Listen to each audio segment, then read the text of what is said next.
गृहमंत्र्यांनी सांगितले की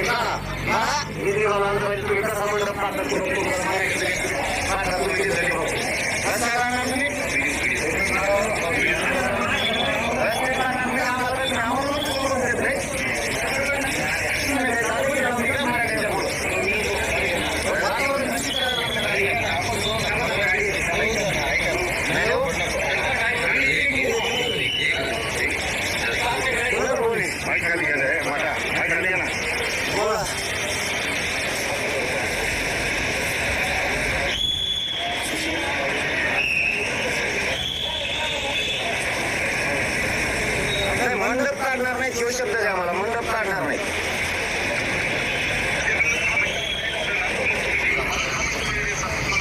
मग मी 10 मिनिटात मला घरी येतो म्हणतो. तुमचं नाही ऐकलं पण कशामुळे आम्हाला नकोशाचं मंडप कशामुळे करायचं? केली तुमच्या विनंतीवर मी आलो का नाही मला हे मान्य करा तुम्ही हॉस्पिटलला.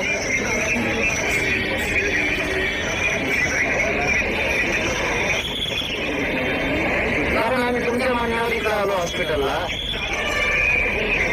ऍडमिट झालो. तुमचा शब्द खाली पडून दिला नाही, तुमच्या शब्दाला मळ लागून दिला नाही. तुमच्या एसपी साहेबाच्या तुमच्या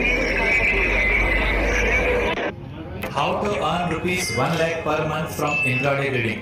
Guys, अगर आपको इंट्राडे ट्रेडिंग से 1 लाख पर मंथ कमाना है तो आपको फॉलो कर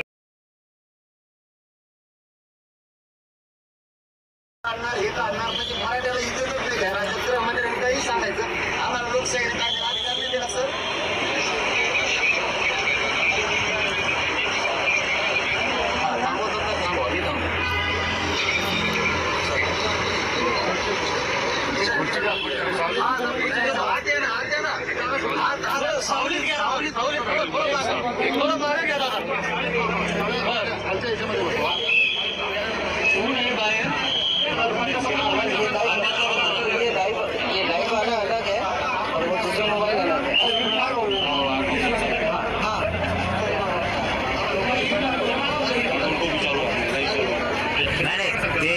तुम्हीच ऐकवलं मला सकाळी. आणि त्यांनी त्या अधिवेशनात म्हणले की छत्रपती शिवरायांच्या काळात असं होत नव्हतं, आई बहिणीवरून शिवाय देणं, आणि हे बरोबर नाही. आणि ते तुमच्याच मोबाईलवर मी ऐकल्यामुळं तेव्हापासून मला असे अनावधानानं त्या चिडचिडीत होऊन गेलं. असं आपण या राज्यातल्या समाजाला मायबाप मानतो, छत्रपतींच्या विचारावर चालतो, तर मग आई बहिणीबद्दल जर आपल्याकडून शब्द गेला असला तर आपण ते शब्द मागे घेतले पाहिजे, दिलगिरी व्यक्त केली पाहिजे. हे माझ्या मनालाच म्हणत होतं. आणि मी माता माऊलीला मानतो ना, मी त्या माता माऊलींची दिलगिरी व्यक्त केली महाराष्ट्रातल्या सगळ्याच, की माझ्या कोणते शब्द गेले असले ते मी मागे घेतो आणि दिलगिरी पण व्यक्त करतो. कारण मोठं मन लागतं, छत्रपतींच्या विचारावर आम्ही चालतो.